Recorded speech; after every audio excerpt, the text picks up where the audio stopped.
what happened there in the second half that kind of gave them momentum and it kind of led to the final result?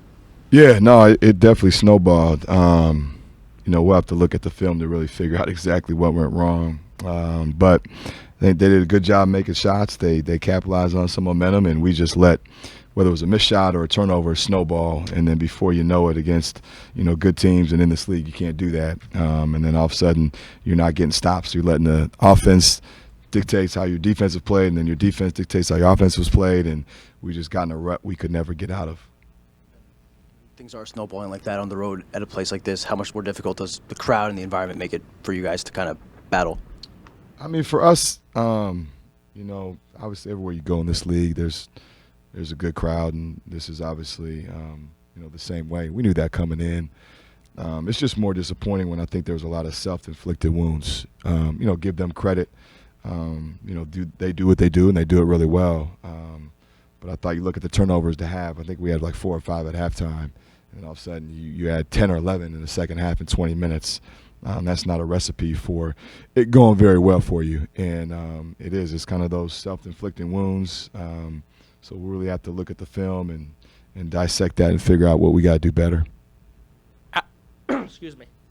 Alex Carbonati, WRSU coach. 46 points you allowed in the paint, 32 off the bench. What does that say about the way Rutgers was able to start from the finish and really just play so great all across the board tonight?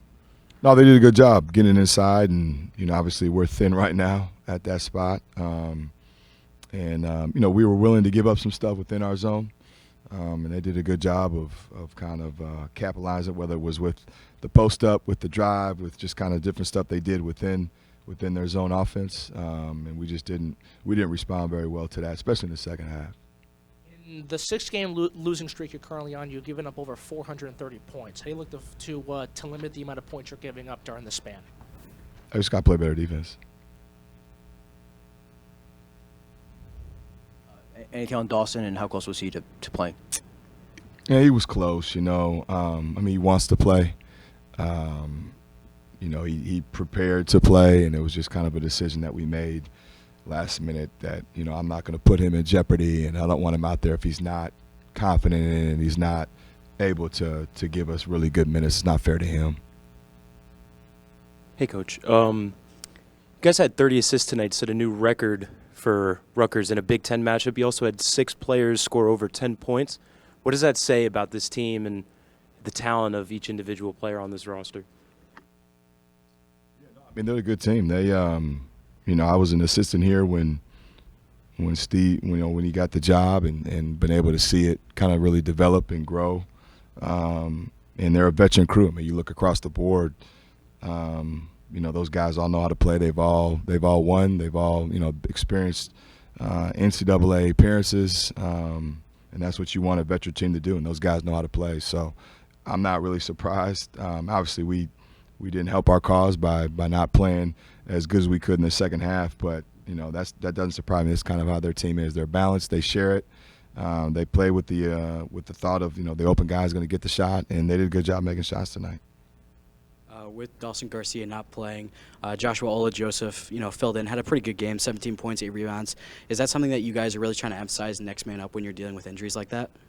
Yeah, I mean, I think you have to. We're trying to give, a lot of our guys that experience. Got three freshmen out there that you just kind of want to throw to the fire, and hopefully they get better through experience. And Josh has progressively grown as the season's gone on, and he's figuring out how to compete and to get 17 and 8 and play with the kind of energy that's needed is always a good sign. And now we need the other young guys to kind of follow suit.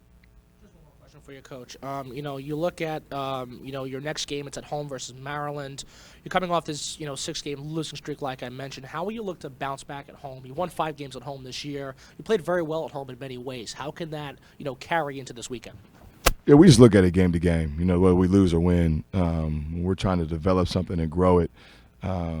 Each game is an individual, just like each practice.